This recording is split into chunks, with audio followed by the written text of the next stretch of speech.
Hi. Everywhere I travel, it seems that I get the same question. People want to know about some of the secrets and about our hitting system. Today we're going to take an opportunity to do just that, share some secrets.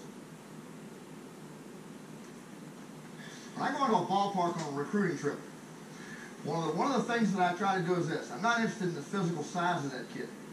I'm interested in getting the following information. The first thing I'm looking for is this. I'm looking for kids that make good decisions. Okay? I'm looking to see which kid out there has the information. So I can't play with dumb kids. I'm trying to win a national championship. I have to play with guys that will make the good decisions and make the right decisions at the right time. So that's the first thing I'm looking for. I'm looking for kids that make great decisions. The second thing I'm looking for is this. I'm looking for kids who get good results. And it's incredible. You go into a ballpark, you're watching some kid play, and some kid comes to the plate and he hits a 57-hop ground ball to the third baseman. I mean, my wife can outrun it to first base. Okay, the guy's safe. He's 1 for 1. Second time he comes up, he looks like most kids on pitches on the outside part of the plate. His butt goes in one dugout, his bat goes in the other dugout. He gets the ball right off the end of his bat, and the ball goes right over the second baseman. This kid's 2 for 2. Hell, out the corner of my eye, I see the kid's dad. He's making his move. He's coming to talk to me about scholarship aid. I mean, this guy can't play dead for us, okay? It's a situation where I'm looking for kids who get good results. The kid I'm going to sign is a kid that went 0 for 3. The first time he came up, he hit a shot right back at the mound. It hit the pitcher in the knee. It hit the guy so hard it ricocheted off of him, went to first base, and the guy's out by 70 feet. Okay? The next time he comes to the plate, he hits a ball so hard, it's about this high off the grass, it kind of hair lifts the shortstop. It was one of them self-defense catches. Okay? The third time he comes up, he hits a line drive right to left field. He hits it so hard when the guy caught it, it carried him to the outfield fence. I'm signing that guy. It has nothing to do with the statistics. What I'm looking for is kids that make good decisions and kids who get good results. How big is he? I don't know. I have no idea. I have no idea whether he's Chinese, black, white. It makes no difference. What I'm looking for is, does he make good decisions and does the kid get good results? But here's the third thing I'm looking for. And this is imperative. I'm looking for kids that are under control.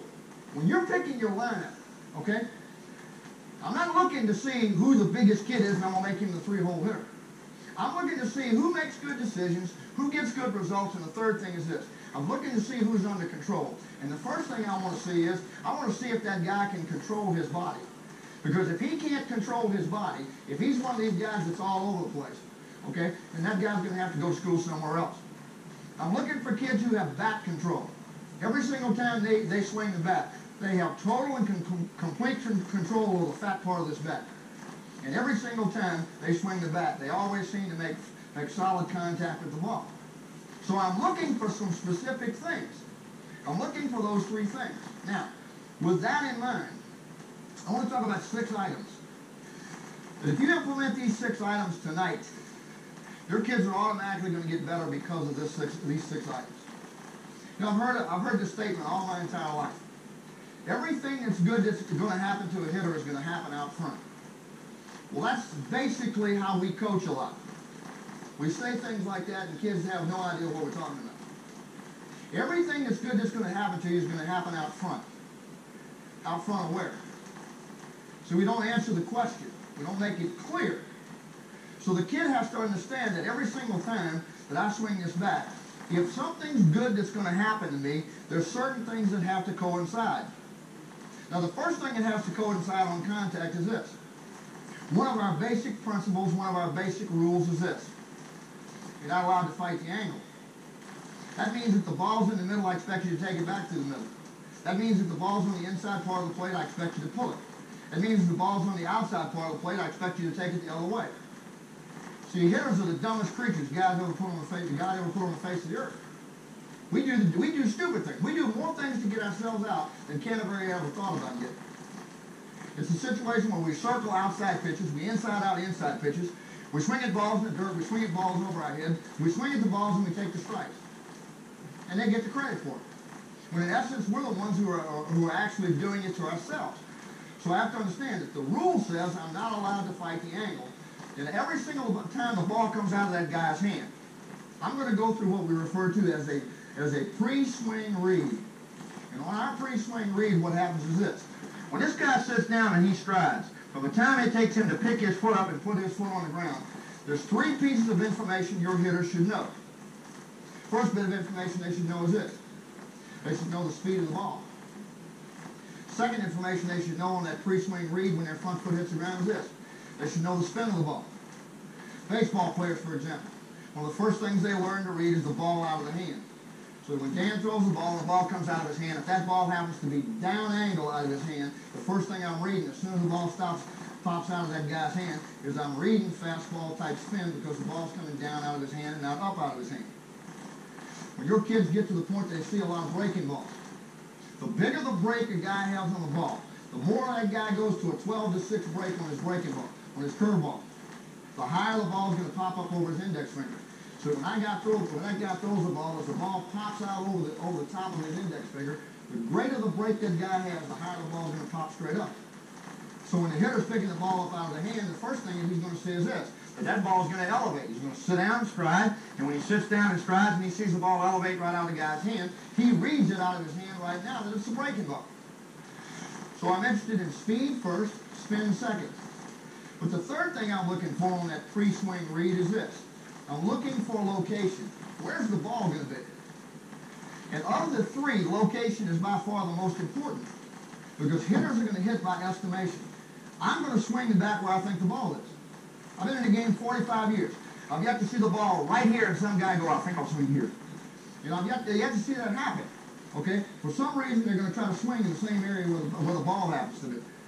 So as I stride and put my foot on the ground, it's imperative that I understand where the ball is, as well as know exactly what the speed is and the spin of that ball happens to be on a pre-swing read. Now, I'm not going to fight the angle. If this ball happens to be in the middle of the plate, 2 things have to coincide right at the point of impact. First thing it has to coincide is this, the barrel of the bat to my hand. The second thing it has to coincide is the ball to my foot. So if I'm not going to fight the angle of the ball coming right here towards the middle of the plate, as I sit down and stride and go to the ball, as I come to the ball, right now when I come to the ball, right now I'm going to make contact with the barrel of the bat, even with my hands, and the ball's going to be even with my front foot. I'm going to hit that ball in this position right here. But I can't hit an inside pitch like I hit a pitch down the middle. If there were one other sign I could put up in our cage area over across the street, here's what I'd put. Don't swing for exercise, swing with purpose. You look like it's a Jane Fonda video. You have to understand what you're trying to accomplish. So if that ball's in the middle, I have to understand exactly what I'm trying to accomplish. If that ball's on the inside part of the plate, I have to understand I'm accomplishing something else. So that when I go to that inside pitch, right now when my front foot hits the ground, the barrel of the bat's going to end up in a position where it's going to be in front of my hands, and the ball's going to end up in a position where it's going to be made contact on in front of my front foot. But the one that seems to give everybody trouble is this. It seems to be the outside pitch. Basically, the problem is this. Because most hitters are spin-type hitters. Most hitters are guys who are rotary, who deliver their force in a circle rather than a straight line. You know, it's an incredible thing. They played this game for 165 years. And the number 1 pitch 165 years ago to get a hitter out is the same pitch we throw today. Fastball away. It's the same pitch. Because hitters still don't understand how to hit that pitch. They don't understand it. Every single time I hit that pitch, in order for me to hit that pitch correctly, the 2 things that have to coincide is this. The barrel of the bat has to be behind my hands, and the ball has to be inside my front foot. And I have to drive that ball off that wall there. So it's important that I understand when I go back to the clarification of this, everything that's good that's going to happen to a hitter is going to happen somewhere around that hitter's front foot. It may be slightly in front of his foot. It may be even with his foot. It may be inside his foot. But everything that's good that's going to happen to me is going to happen somewhere around that kid's front foot. Now, in converse to that, every single time a kid strides and he puts his foot on the ground, if that guy's going to maintain a position of strength, which is the biggest thing that I'm into, is maximizing that kid's strength level. I could care less what size he is. It's amazing. Small kids can hit home runs like big kids. Okay? It's learning to understand completely how your body works. Okay? If the kid doesn't understand how his body works, okay, he's taking a chance. He's a high risk. Okay? I want to go with a higher percentage type kid. Well, I want that kid to understand that when his front foot hits the ground when he strides, he's going to do something that's incredibly indicative of himself. You know, it's incredible.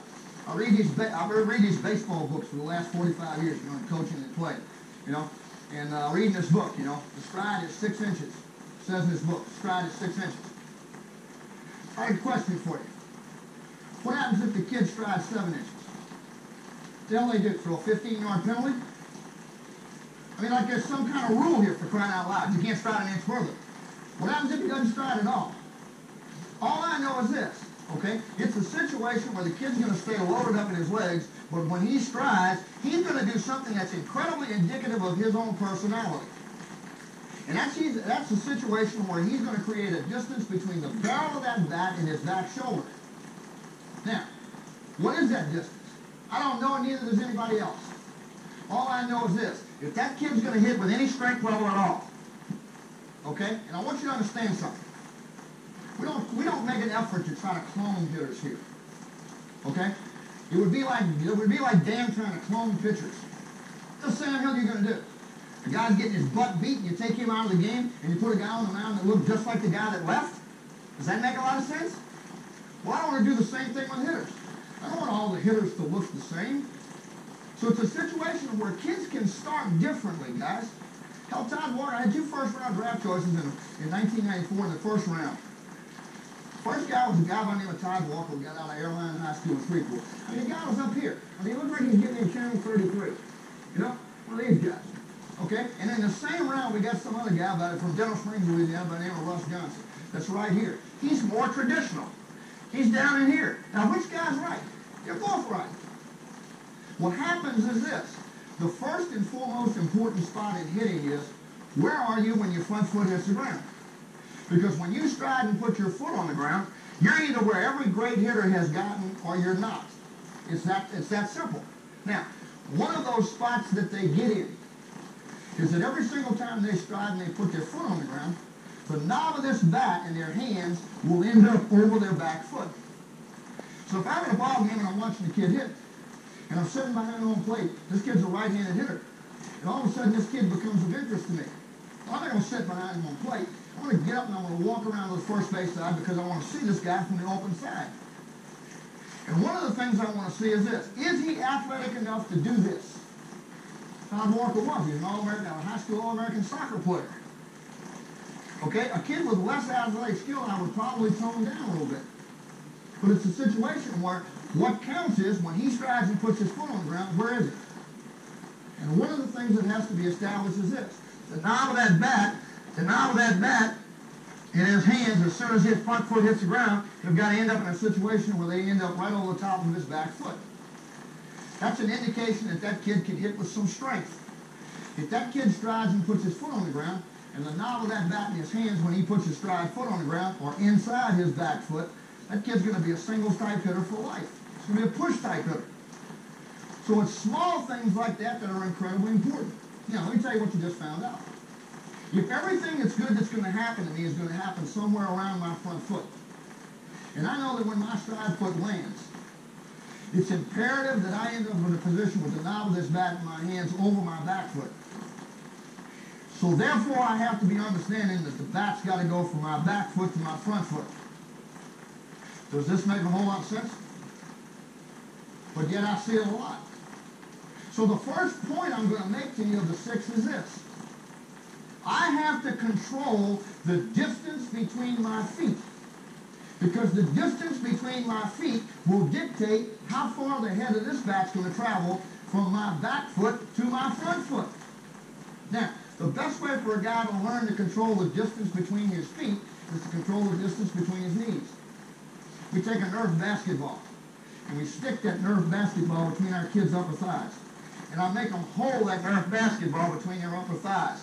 So every single time they stride, they have to stride in a position and maintain that Nerf basketball. Now, by closing down the distance between that kid's knees, I've shut down the distance that the head of this bat has to travel. Now, you have to understand the importance of that. Average speed in the Southeastern Conference, guys, is just about the same as it is in the big leagues. A kid that throws 85 miles an hour in our conference better have a lot of movement on it. You better have something to come with it. Because if he throws 85 miles an hour, I'll tell you what, the ball's going to go past his head quicker than he threw it to the plate. It's a very hittable speed, 85 miles an hour. But all of a sudden, the guy throws 87, he's got a little bit of movement. But it's a situation where, let's just take an 85 mile an hour fastball. An 85 mile an hour fastball from the point of release, as Dan was talking about it a while ago, from the point of release, 60 feet, 6 inches away, from the point of release to the time it gets into the hitting zone. It takes 45 one-hundredths of a second to get there. It takes less than a half a second to get to home plate. 85 miles an hour. Now, that's called delivery time. Well, you break the delivery time down into two things. The first thing you break it down into is, you break it down into what we refer to as read time. How much information can I get off this ball before I have to pull the trigger? How much information can I get off that ball before I have to pull the trigger? We call that read time.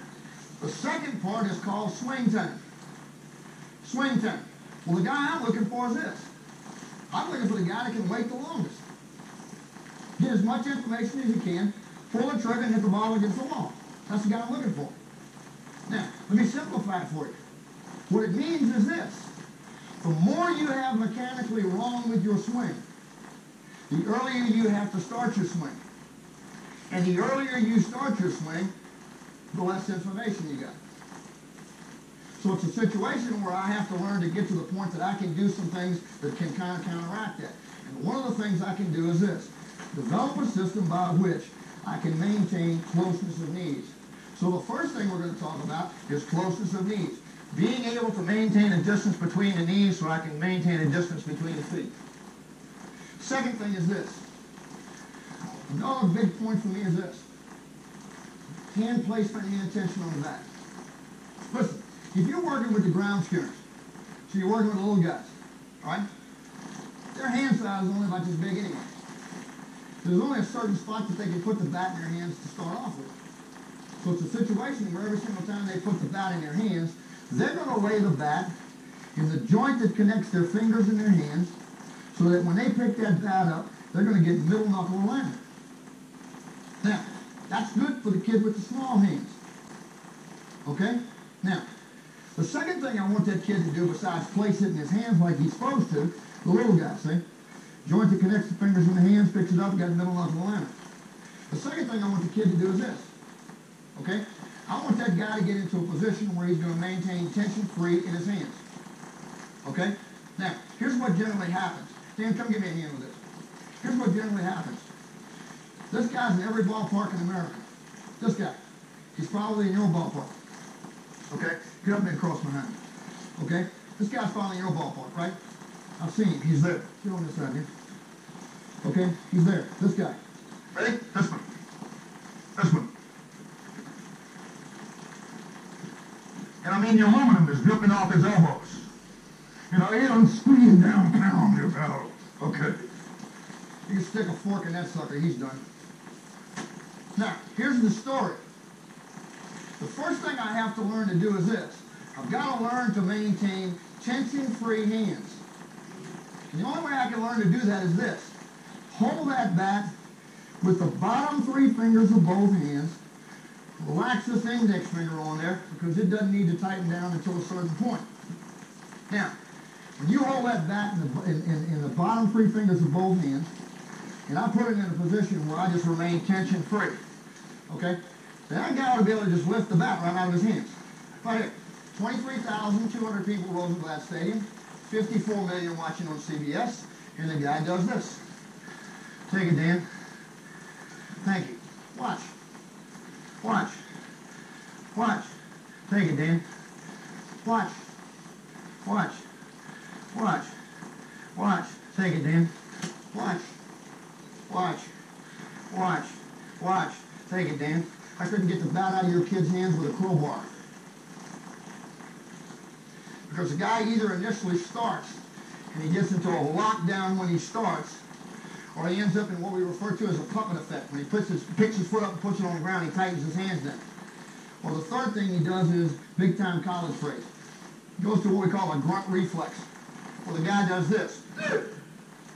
And he tightens down the bat as he starts towards it. Stick a fork in him, he's done too. Now, here's the key thing. The only point in time at which my hands are going to tighten down on the bat is going to be right at the point of impact. If this bat's going to travel as fast as it possibly can, I got to maintain a position where I'm tension-free all the way up to the point that I get right there when I tighten down. And the only reason my hands are tightening down on the bat is to absorb the blow of the ball and the bat together. That's it. And then once the ball comes off my bat, my hands go tension-free again and the bat almost falls out of my hands. So it's a situation where the second thing I'm looking at is I'm looking at getting in a position where first of all, I'm going to go hand placement and then hand tension, and I'm going to control both of those. Now, an important factor here. Let's say, for example, that you're dealing with an older kid, and his hand size is more adult. Now watch something. One of the things I want that guy to become concerned with is this. I want our kids to be incredibly strong in two directions. Okay? I get asked this a lot traveling all over the country. What's the key to the program? Well, the key to the program is this. Our program is based on two words. It's based on chances are. See, I'm going with the highest odds. I'm going with the thing that over the long haul is going to work for us. Okay? Anything that's low percentage, we don't put in. Okay? It's not going to work. Most of the time it's not going to work. We're not putting it in. It's low percentage. I'm going with the highest odds. And if I stay with the highest odds, over the long haul, it's going to work for me more often than not. Well, that's how you win 4 national championships. Is you let it work for you over the long haul. Now watch. I want my kids to be incredibly strong in two directions. Watch. Now, it's okay when this kid's hand size is this big. He has no choice. His hand size is that big. Period. But all of a sudden, when he gets to an adult hand size, we're going to make a change on this bat that's going to create a difference for us. Not only do I want that kid to be in a position where he's incredibly strong in what we call an east-west direction. This way.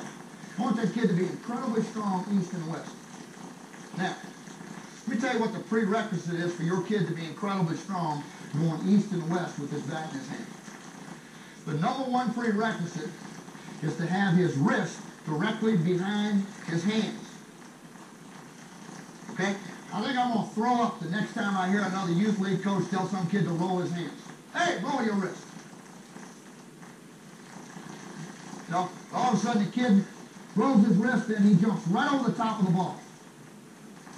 And there's evidence of it. He hits big hot ground balls to the pull side. It's just one of these playground terms. We just got to throw it out for the kids.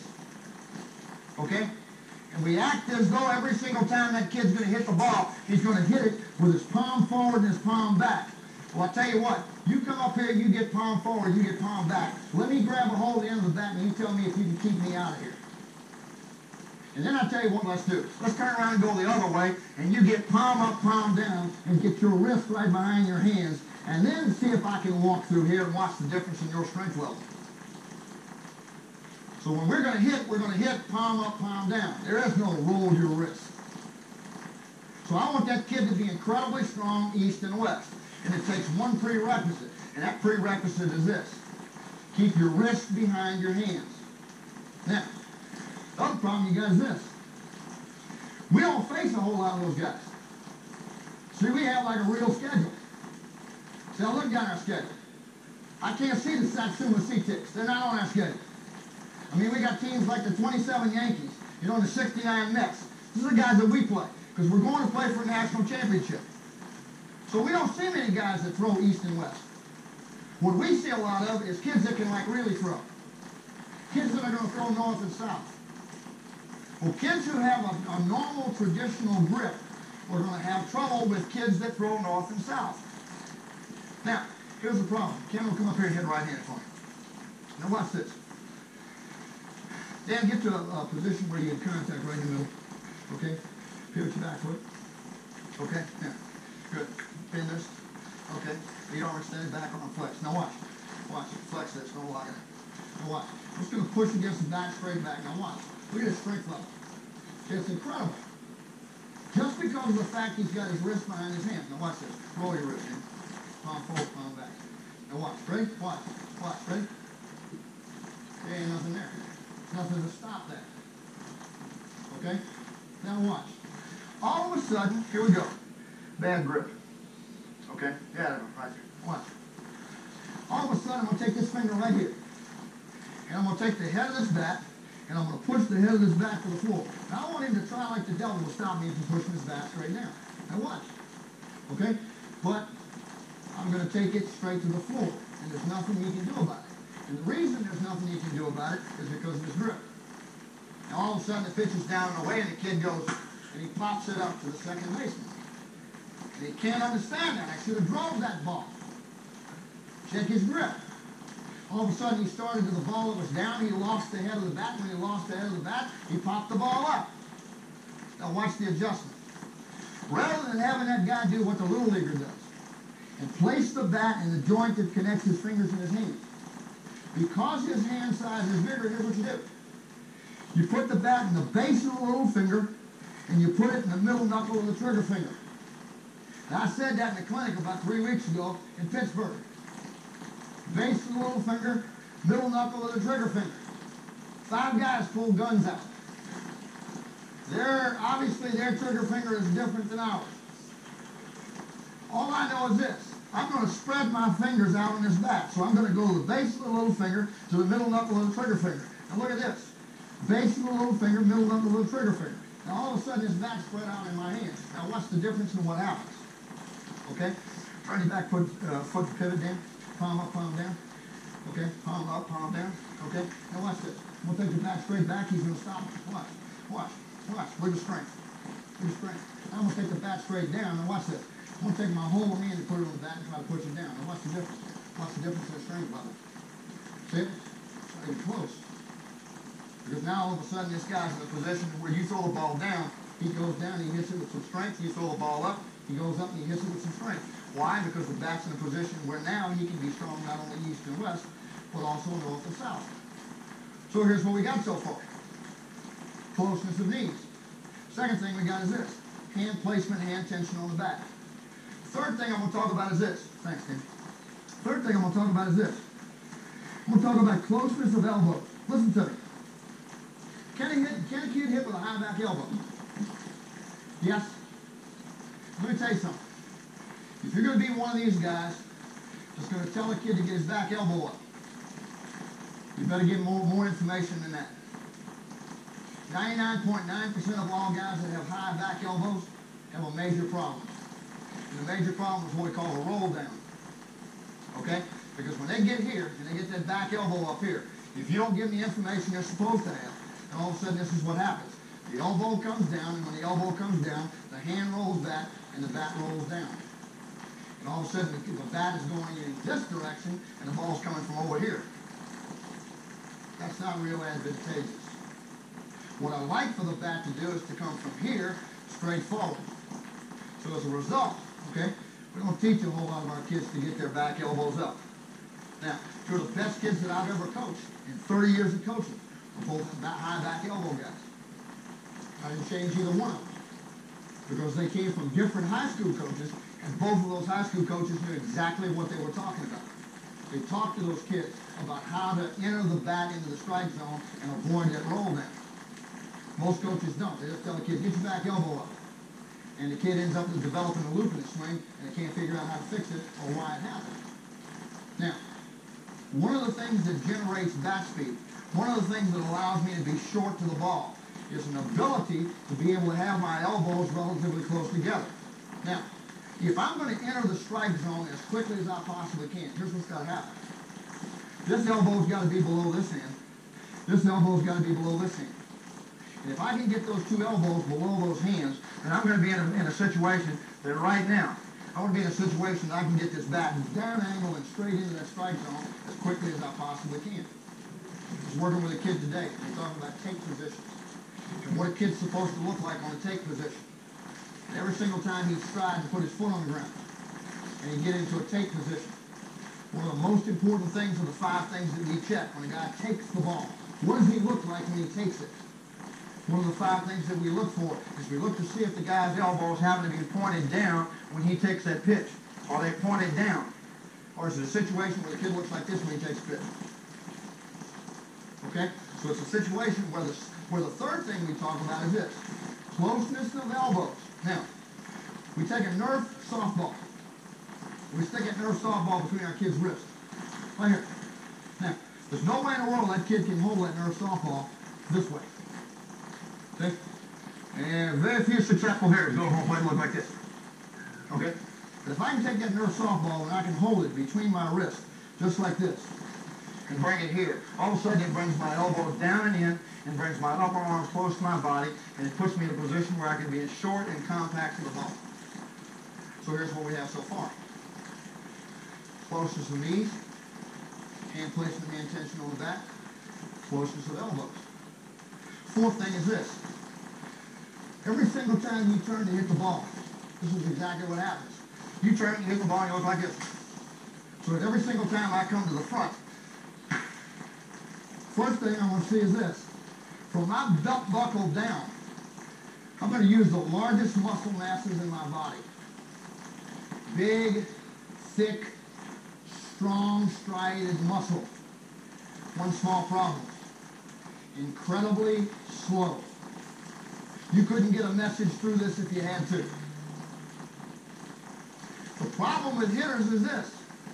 From the belt buckle up, they try to hit the same way as they do from the belt buckle down. They try to hit with large muscle masses. Well, I'm not interested in hitting with large muscle masses. What I want to do is this, eliminate large muscle masses, and the only thing I want to use from my belt line up is fast twitch muscle fiber. And the only place you find it is right here. Here. So it's imperative that the kid understands that I eliminate everything except the elbows and the wrist. So when we start out, the fourth thing we talk to our kids about is this. You have to understand, if this and this start at the same time, this being quicker is going to get there sooner. That's backwards. I want this there first, then this there second. So the rule of number 4 is this. Start the biggest muscle groups first. They're the slowest. Now, we put a 4A to that. I don't normally say this in class, but I'm going to give it to you anyway. 4A. And 4A says this. Don't do anything with your hands till your body puts your hands in position to hit, to come forward, come to the front. Now, what has to happen is this. I have to learn to separate the lower half from the upper half. I have to learn to get this going first before I ever start this. Now, I want you to watch this drill from the back side. When we work on trying to get to a point that we separate the lower half from the upper half, here's what we try to do. Go to what we call the palm drill. And our kids work off a wall. And they learn to get in an athletic position on that wall. They learn to get their forearms parallel to the ground, get an athletic position, get away from the wall, get their palms on the wall about shoulder height, shoulder width, get an athletic position, and just sit down in their stance right there and create leverage in their legs. And from right there, we ask them to get to a point that they just stride and look like an athlete. From this point, I'm going to take that kid to a point where he's going to deliver the leverage in his legs. But the key thing I want that guy to understand is this. I don't want this and this happening at the same time. I want to create some torque. And the way that I'm going to create this torque is to start your lower half of the ball first and then start your upper half of the ball just a split second behind it so that we can create that torque. Now, watch what happens. All of a sudden, the kid gets against the wall, and now he ends up in a position that this time when he goes to the ball, he's going to end up doing this right here. He's going to stride, deliver the leverage out of his legs. Now a kid ends up in a position where the top half stays square to the wall, and the bottom half ends up with leverage out of his legs. My head stayed inside my hand, my front shoulder stayed inside my front hip, and my legs delivered leverage towards the direction of where I was making contact. That's what we're looking for. We're looking at number 4. Start the biggest muscle groups first, they're the slowest. 4A, don't do anything with your hands. Don't do anything with your hands. Nothing whatsoever with your hands at all. Until your body puts your hands in position to hit, come forward, come to the front. My hands shouldn't move at all. Another checkpoint that we look for on take positions.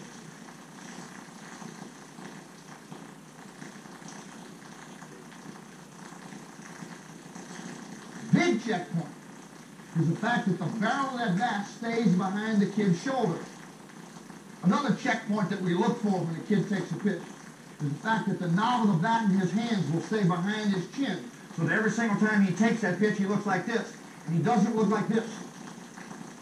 The kid that's out of control. And what I told you, one of the first things I'm looking for is who's under control. So it's a situation where on the fourth thing, that's what we're looking for. The fifth item I'm looking for is this. I'm looking for kids to understand something. You know, it's an incredible thing. If I told every single one of you guys in here right now to close your eyes and in a very, very concentrated state, I would say two words with your eyes closed. The words pink, elephant. See, every single person in here would see one. And the reason you would see one is because the mind works in pictures. It doesn't work in words. It didn't go across your forehead as P-I-N-K-E-L-E. That's not what happened. What happened was you saw an image. And that's what has to happen when we communicate with kids. We have to develop a verbiage that when we talk to those kids, they see that pink elephant. I don't want that kid to see a zebra when I'm talking about an elephant. I have to put it in the verbiage that they will understand exactly what I'm saying. Sometimes coaches say these phrases here. They're good phrases if the kid sees a pink elephant. Watch. I've heard this phrase all my life. Throw the knob of the bat at the ball. I guess that's okay if the kid understands it. I've heard this phrase all my life. Throw your hands at the ball. I guess that's okay if the kid understands it. But listen to me. When you tell that kid to throw the knob of the bat at the ball, or you tell that kid to throw his hands at the ball, and that sucker starts to the ball, and all of a sudden he gets hit right here. Right there. He gets hit right there. Don't you say one word to that guy. You're the person that created that. She saw a zebra. Now listen to me. Rather than telling that kid to throw his hands at the ball, or tell that kid to throw the knob of the bat at the ball, here's what you do. Tell the kid to do this. Tell that kid to keep his hands between his chest and the ball. And then all of a sudden, there's an opening when I get my stride put down. When I get my stride put down, there's an opening between me and the ball. As long as I can keep my hands between my chest and the ball. The tighter the ball gets to me, the more I have to come across my chest to get the barrel out. But as long as I'll stay in a position where my hands will stay between my chest and the ball, I'll never get jammed, and I'll always end up in a position where I'll get the fat part of the bat out. So you have to be careful what you tell the kid in order to get the results that you're looking for. 5 is hands in rather than hands out. 5A is this. Keep your hands between your chest and the ball. It's that simple. Watch something very quickly. Come here, sir. Watch. I want you to do me a favor. I want you to face the camera. Okay? And I want you to take your hands and put them right straight out in front of you. And I want you to interlock your fingers. Like that. Okay? And here's what I want you to do. I'm going to lay my forearm right across your wrist. I want you to keep your elbows locked. Okay? Not a lot of bending. And I want you to, don't jerk, but I want you to take your hands over the top of your head. Okay, ready? Go. Okay, listen, let me give you the instructions again. All right. Elbows are locked. Okay, now lay it right here, okay? I'm 52 years old. Okay, here we go. Ready? All right, now we're going to take our hands right over the top of it. Don't jerk. Just take them up over the top of your head. Okay. That's the way kids try to hit. You see, they try to hit here. They try to hit with their hands away from their body. That's why we say 5 is hands in rather than hands out. Now what's the difference? Do the same thing. Except this time I wanted to do this. I wanted to bend his elbow, take his hands to his chest, and this time I wanted to pick me up straight up off the ground. See, it ain't even close. So it's a situation where I'm understanding that my strength level is much stronger when I have my hands in here than it is when I have my hands out there. hands in rather than hands out. And 5A is this. Keep your hands between your chest and the ball. So now all of a sudden, step down off the stage right here, kind of at an angle, okay? And face me right there. Hold your fist out, okay, right there. And I'm going to hit his fist. Watch. Watch. Okay, now, all of a sudden, rather than doing this right here, where I throw the knob of the bat to the ball, my hands at the ball, and the guy ends up doing this right here, and he jams himself. He just runs his hands out to the ball. Watch. All of a sudden, I'm going to do this. I'm going to sit down, stride, turn, float, load that back elbow, get in here, and now all I'm going to do is this. Keep my hands between my chest and the ball, and look what comes out. The fat part of the bat comes out. Sixth item is this. Thank you. Sixth item is this. If I want to maintain a position where I can be as quick as I possibly can be to the ball, I got to take the shortest route. And the shortest route is this. I have to learn to take everything down and to the front. Not just to the front. I'm not talking about avoiding this. I'm not just talking about going to the front. I'm talking about going down and to the front. The ball is below your hands. So it's a situation where I'm going to go down and to the front. That's the shortest way to get there. In conclusion, let's review the points of interest. Number 1, closeness of knees. Number 2, hand placement, hand tension on the bat. Number 3, closeness of elbows. Number 4, start the biggest muscle group first, go the slowest. 4A, don't do anything with your hands until your body puts your hands in position to hit. To come forward, come to the front. 5, hands in rather than hands out. 5A, keep your hands between your body and the ball. And 6, take everything down and to the front. Have a good one. Keep swinging.